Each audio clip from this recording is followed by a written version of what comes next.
the reigning, defending heavyweight champion, AJ Anthony Joshua.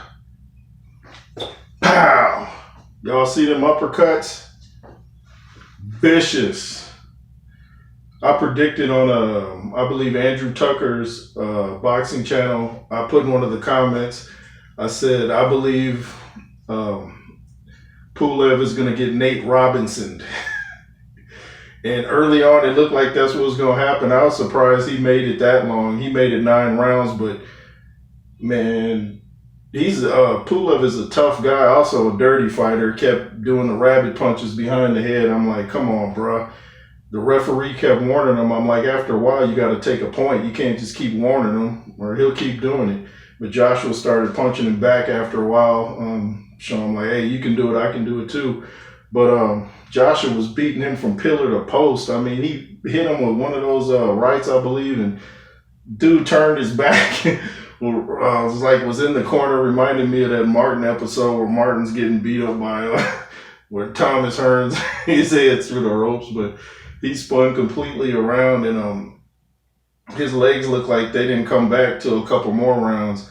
I think it was round number 3 he got knocked down, and I believe it was a total of 4 knockdowns.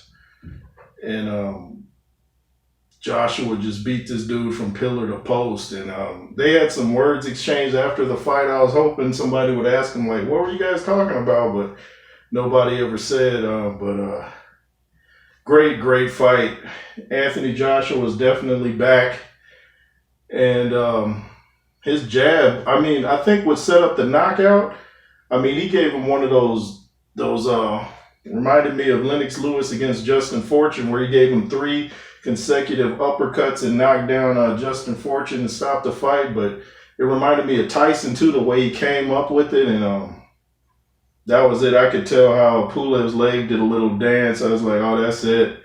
And Joshua was a great finisher. He kept jabbing. He took his time, started off kind of slow. I would have only given Pulev maybe 2 rounds tops. And he landed some rights on Joshua, and Joshua took him. But I hope for future fights, like if Joshua fights Wilder, I just hope he keeps that left up, you know. You don't want to take too many rights from Deontay Wilder. But Joshua looked great, man. Those body punches, I mean, his jabs to the body I could tell that, I mean, they were thudding. When every time he hit Pulev to the body, it was rough. I mean, right to the sternum, and I think that's what set him up for the later uppercuts and overhand right. And that last right he gave him was just textbook. I mean, he just, pow. I mean, he turned into it and everything, and did the walk away like he knew it was a wrap, and looked like he was even looking at Pulev's corner, because I think they had got into it at the weigh-in the other night. He's like, yeah, take that. But Joshua was back, and that's why I believe he's the most dangerous heavyweight, because he can not only box, as he proved against Ruiz in the second fight, he proved it here, and he can turn it up and get you out of there.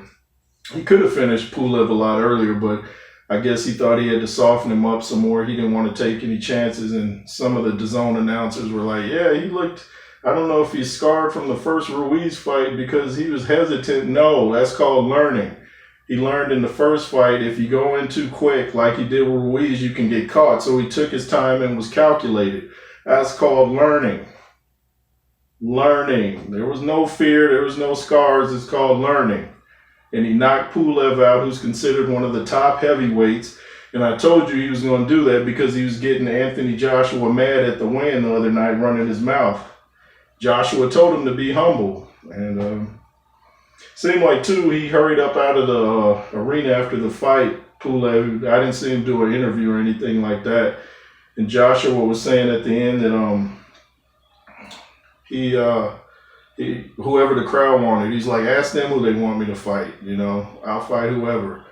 But it looks like the big fight will be Tyson Fury. I saw Tyson Fury put out a video message instantly talking about he wanted to fight AJ next. So it should be on and popping. And I favor AJ in that fight because he's the boxer and the puncher.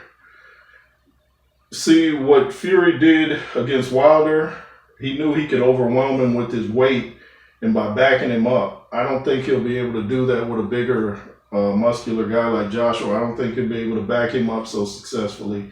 And Joshua's uppercut has become his bread and butter punch. When he hits you with that, I mean, you got to have a granite chin to withstand that.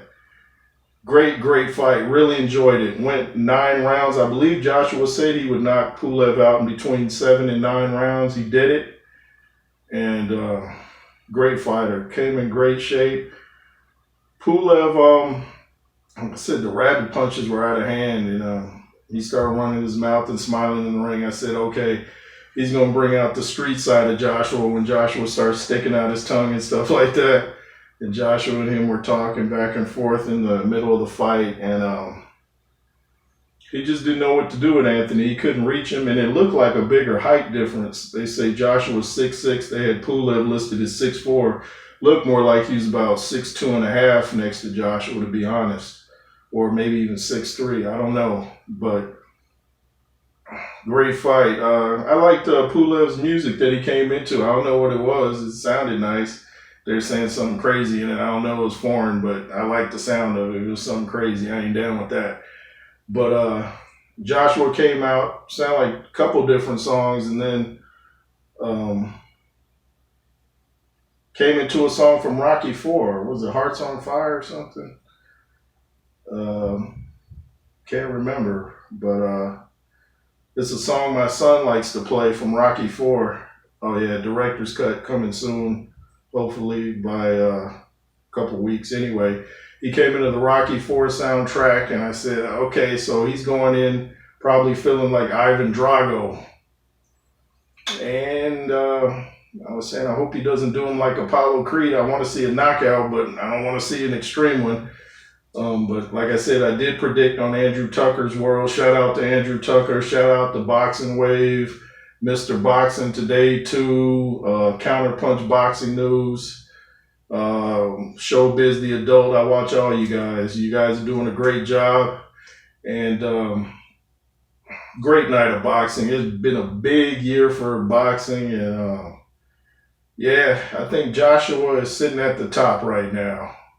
And he's going to get better and better. Better and better. And once you can punch, and you got a long reach and jab, you know how to use it. And plus, like I said, that uppercut is just devastating. So we'll see what happens next. We'll see what Pulev does. I'm sure there's some guys he can still beat because he's a tough guy, relentless. I thought he was done immediately when Joshua tore him up, but he's a tough guy. You could just tell how he acts, you know, his attitude. But anyway, that right that Joshua gave him, pow! It was a wrap. You could tell the way he felt that was it. Joshua just walked off like, yeah, I got this. Anyway, it's the J. Roos Theory. Put hands on the like button. Comment, share, subscribe. Shout out to all my people in the UK. And be fearless.